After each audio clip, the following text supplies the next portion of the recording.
जी अस्सलाम वालेकुम दोस्तों, अकमल आपके साथ फिर मौजूद स्किल सेट्स के प्लेटफॉर्म से। और जैसे कि आपको मालूम है कि मैं वक्तन फ़क्तन आपके साथ मौजूद होता हूँ इंग्लिश लैंग्वेज और दूसरी बहुत सारी स्किल्स और एडवाइसेस के साथ, ताकि हम मेक श्योर करें कि आपकी लाइफ पहले से वन स्टेप अहेड जा रही है। तो आज हम इंग्लिश में जो सीख रहे हैं वो एक टॉपिक है, लेकिन उस टॉपिक से पहले मैं आपको बताऊंगा कि आप पहले क्या करें। Don't forget to subscribe our channel, ताकि आपको हमारी रोज़ाना की वीडियोस मिलती रहे। यहाँ से सब्सक्राइब कर लें, डेली फ्री वीडियोस आती हैं। और सब्सक्राइब करने के बाद ये बेल का बटन भी ऑन कर लें, ताकि हमारी जो भी नई वीडियो आए आप मिस न करें और रोज़ाना मिलती रहें। ये फ्री ऑफ कॉस्ट आपको सर्विस मिलती है। तो चलें आज का टॉपिक हम देखते हैं। आज का टॉपिक है कीमत कैसे पूछते हैं इंग्लिश में। आप जब भी किसी शॉप पर जाते हैं, जब भी किसी जगह पर जाते हैं, तो आप वहाँ पर की चीज़ों की, आइटम्स की कीमत पूछते हैं कि उनकी क्या कीमत है। तो हमें आज ये सीखना है कि अंग्रेज़ी में हम कीमत कैसे पूछेंगे, या आप दुकानदार हैं तो कीमत कैसे बताएंगे। ये दोनों चीज़ें देखेंगे, कीमत पूछनी कैसे है और कीमत बतानी कैसे। इसको बड़ी शॉर्ट सी वीडियो में 2-4 में आपको हिंट्स दे रहा हूँ, ताकि आप आइंदा के बाद कोई भी आपको कीमत पूछने और बताने में मुश्किल ना हो। तो आमतौर पर हम कहते हैं इसकी कीमत क्या है। ये दो लोग खड़े हैं एक चीज़ के ऊपर, दुकानदार है, एक शॉपकीपर है, एक कस्टमर है। तो बात हो रही है, तो जो कस्टमर है वो पूछ रही है खातून, इसकी क्या कीमत है। तो इसको अंग्रेज़ी में कहेंगे how much is this, how much is this. अब ये हाउ मच इज़ दिस जो है, इसको आप अंग्रेज़ों की तरह से जब बोलेंगे तो ये बनेगा हाउ मच को मिलाएंगे हम, मिक्स करेंगे और इनकी आवाज़ बनेगी कि हाउ मच को हम बोलेंगे हाउ मच, हाउ मच, ठीक है। हाउ मच को हम बोलेंगे हामा, हामा। और हाउ मच और इसको मिलाएंगे तो मचीज़ बन जाएगा, मचीज़। ये गोरे जैसे बोलते हैं, मिला के बोलते हैं। तो क्या बनेगा, हाउ मच इज़ को बनेगा how much is, how much is. How और मच को मिलाया तो हामा, हामा बना। और मच और इसको मैंने मिलाया तब मचिस बना। तो बना, मैंने तीनों को लफ्ज़ों को मिलाया तो बना हाउ मचिस, और आगे मैंने लगाया दिस। तो गोरे इसे क्या बोलेंगे, how much is this, how much is this, how much is this. Pakistan में बोले पाकिस्तानी स्टाइल में, या गोरों के स्टाइल में बोले how much is this, how much is this, यानी कि इसकी क्या कीमत है, हाउ मच इज़ दिस, ठीक है। इसको इस तरह से भी बोल सकते हैं, how much does it cost. ये लंबा सा तरीका है, सादा तरीका है। How much does it cost, how much does it. अब हाउ मच चीज़ें इसमें नहीं कर सकते, मच और डज को हम नहीं मिला सकते, सेपरेट हमें बोलना पड़ेगा। तो ये बनेगा how much does it cost, how much does it cost, how much does it cost. Does it cost को आप मिला सकते हैं, does it cost, how much does it cost. तो मैंने पहले क्या बोला, हाउ मच इज़ दिस, इसकी क्या कीमत है, ऐसे भी कह सकते हैं। या how much does it cost, इसकी क्या कीमत बनती है। इसको और भी कह सकते हैं, how much is it worth, इसकी क्या वैल्यू है। कीमत और चीज़ होती है, वैल्यू और चीज़ होती है। अच्छा, ये भी ख्याल रखने की बात है कि एक चीज़ की हो सकता है कीमत कम हो, वैल्यू ज़्यादा हो, यानी कि आपको उसकी ज़रूरत बहुत ज़्यादा है और कीमत बहुत कम है। तो फिर उसकी हम देखेंगे कीमत अलग है, how much is it's price and how much does it worth, इसकी वैल्यू क्या है। तो वैल्यू और प्राइस दो मुख्तलिफ चीज़ें। ये पॉसिबल हो सकता है कि वही कीमत भी हो और वही वैल्यू भी हो, और अक्सर हो जाता है कि वैल्यू कम होती है, कीमत ज़्यादा होती है। जब वैल्यू ज़्यादा होती है, वैल्यू कम होती है, कीमत ज़्यादा होती है, तो आप बाइंग डिसीजन नहीं करते, you don't by that thing. ऐसी चीज़ जिसकी वैल्यू, जिसका बेनिफिट आपको कम मिले लेकिन प्राइस ज़्यादा हो, तो आप उसको बाय नहीं करते। और अगर इसकी निस्बत दूसरी एक चीज़ है जिसकी वैल्यू बहुत ज़्यादा है, प्राइस बहुत कम है, तो आप फौरी तौर पर बाय कर लेते हैं। हम क्या मिसाल दे सकते हैं, नमक। हम अक्सर नमक की मिसाल देते हैं कि नमक आप देखेंगे हमारी ज़िंदगी का बहुत ही इम्पॉर्टेंट तरीन इंग्रेडिएंट है। इसके बगैर हमारी लाइफ नॉन स्पाइसी और फीकी हो जाएगी। लेकिन नमक की कीमत देखें बहुत कम है, तो हम उसकी अब देखें हाउ मच इज़ दिस, वो उसकी कीमत होगी। And how much does it worth, how much is it worth, इसकी वैल्यू क्या है। तो वैल्यू और कीमत दो मुख्तलिफ चीज़ें। तो वैल्यू आमतौर पर अपने दोस्तों से पूछते हैं, जब आप मशवरा करें तो मैं ये ले लूँ या ना लूँ, तो आप उसके लिए कहते हैं how much does it worth, इसकी क्या वैल्यू होगी अगर मैं ले लूँ तो दुकानदार से आप पूछते हैं हाउ मच इज दिस या how much does it cost, तो इसके जवाब में ये क्या आया, इसकी कीमत लेट से दुकानदार कहता है इसकी कीमत 10 रुपये है, तो वो कहेगा it's for 10 rupees, it's for 10 rupees, it is for 10 rupees. Pakistani style में कह लें इट इज़ फॉर 10 रुपीज़, या गोरों के स्टाइल में कह लें इट और इस को मिलाएंगे इस बन जाएगा, इस और फार को हम शॉर्ट करके एफ सिर्फ लेंगे और ओ आर उसका साइलेंट कर देंगे और एफ अगले 10 के साथ जाके हिट करेगा, तो ये दो लफ्ज़ फार और 10 मिलके एक साउंड आपको देंगे, वो बनेगा फटेन, फटेन।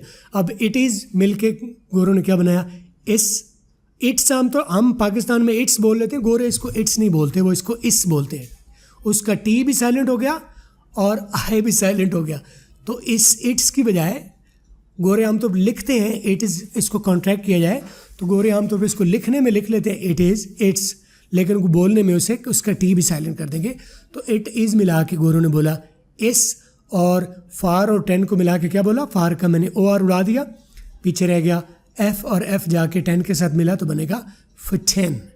तो 4 लफ्ज़ मिले, क्या बना इट और इज़ मिला तो इस बन गया, फार और 10 मिला तो बनेगा फटेन, तो इट्स और फार 10 को कंबाइन करूँ मैं तो बनेगा इस फटेन, इस फटेन, राइट, इस फटेन। अब क्या करूँ मैं, इट इज़ को मैं बोल रहा हूँ इस और फार 10 को मैं बोल रहा हूँ फटेन, तो इट इज़ और फार 10 का इस और फटेन को मैं फर्दर कंबाइन करूँगा तो बनेगा इस फटेन।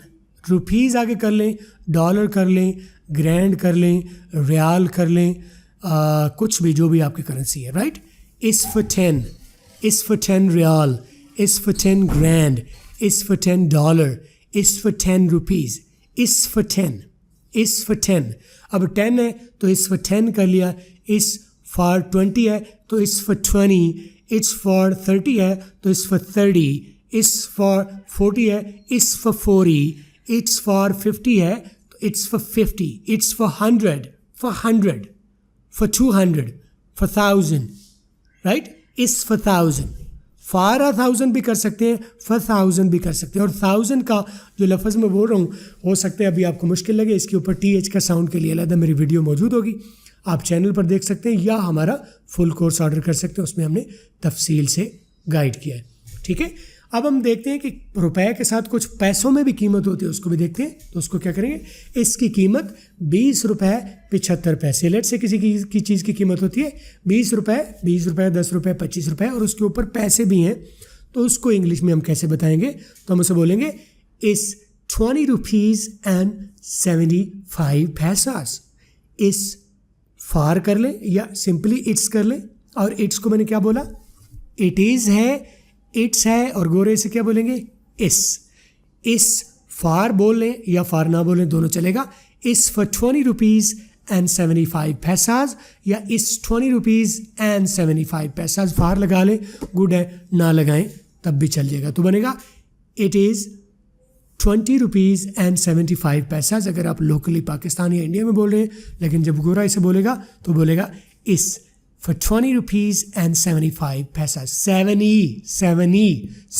भी नहीं बोल रहा, 75, 20 में नहीं बोल रहा, 20, वो जो 20 होती थी ना किसी दौर में 20, तो ये वो 20 है, इसको 20 आपने नहीं बोलना, ये वो 20 है नहीं है 20 रुपये, लेकिन बोलने में वो जो 20 वाला हमारा लफ्ज़ होता था हमारी पुरानी ज़ुबान में, पुराने दौर में, अब तो 20 बल्कि रुपयों का भी रिवाज नहीं रहा, 5 रुपये का रिवाज तकरीबन आ गया है, तो 20 का एक दो था जो 50 पैसे थे, तो इसको वो 50 पैसे जो 20 हम बोलते थे, इस 20 को हम अंग्रेज़ी में 20 बोलेंगे, इस 20 रुपीज़ एंड 75 पैसा, 70 इसलिए कि टी इसका साइलेंट आप कर सकते, बोल लें लोकली बोलना चाहें 70 बोल लें, लेकिन गोरे से बोलेंगे तो इसे 75 पैसाज, इस 20 रुपीज़ एंड 75 पैसाज, इसको हम मज़ीद जो कैजुअल में बोलना चाहें गोरे कैसे बोलेंगे, तो इसे बोलेंगे इस 2075। अब इसमें पहले इससे जो है वो मेन करेंसी है, डॉलर है, रुपया है, और आगे पैसे हैं, सेंट्स हैं, जो भी आपका छुट्टा है उसका, ठीक है। तो ये अंडरस्टूड लिया जाता है। जो कैजुअल लोग के होते हैं, जो कॉमन, जो नेटिव होते हैं, नेटिव को ये बताने नहीं पड़ते इतने डॉलर और इतने सेंट्स, या हम लोकल होते हैं तो हम इसमें 10 रुपये 50 पैसे इस तरह नहीं, 10-50 ऐसे हम कर सकते हैं। हमारे यहाँ इसका रिवाज नहीं, लेकिन गोरों में ये रिवाज है कि वो ना डॉलर बोलते हैं ना उसका पेनी बोलते हैं, ठीक है, या सेंट्स बोलते हैं, वो सिंपली बोल देते हैं इस 2075। तो अगर 2075 बोला जा रहा है तो इसका मतलब पहला जो फिगर है वो मेन करेंसी है, और जो अगला हिस्सा बोला जा रहा है वो उसका छुट्टा है, जो बांझ होता है ना, छोटा चेंज, ठीक है। तो इस 2075 यानी 20 रुपये 75 पैसे, इसको 10 रुपये 5 पैसे हम करना चाहें, इस 10-5 10 रुपये और 5 पैसे।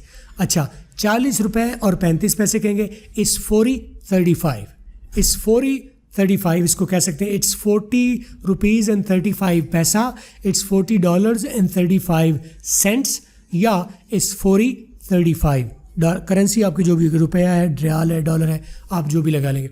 आई होप कि आप इससे समझे होंगे और आप फ़ायदा उठाएंगे। अगर आप पहली मरतबा ये वीडियो देख रहे थे, never forget to subscribe us here, ताकि आपको हमारी रोज़ाना आने वाली वीडियोस मिलते रहें, और आप इस बेल के बटन को भी ऑन कर लें ताकि आपको हमारी जो नई वीडियोस आती हैं ऑटोमेटिकली आपको नोटिफिकेशन आए और आप कोई भी वीडियो मिस न करें। अगेन, अगर आपको अच्छी लगी वीडियो तो don't forget to like us here, क्योंकि आप लाइक करें तो ऑटोमेटिकली एक ट्रेंड बन जाएगा, आपको हमारी नई वीडियो आएगी ऑटोमेटिकली आपको मिलती रहेगी। और ज़रूर मैं चाहूँगा अगर आपको अच्छी लगी है तो इसको अपने तय मत रखिए, अपने दोस्त अहबाब, अपने यारों दोस्तों को अपने नेटवर्क में ज़रूर फैलाएं, ताकि मज़ीद लोग इस फ्री सर्विस से फ़ायदा उठा सकें।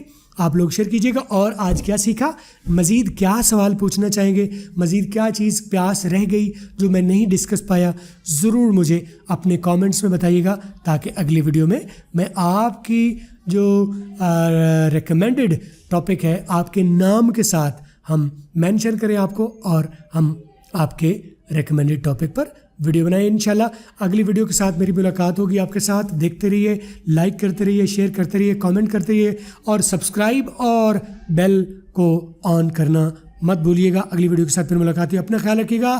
पाकिस्तान जिंदाबाद।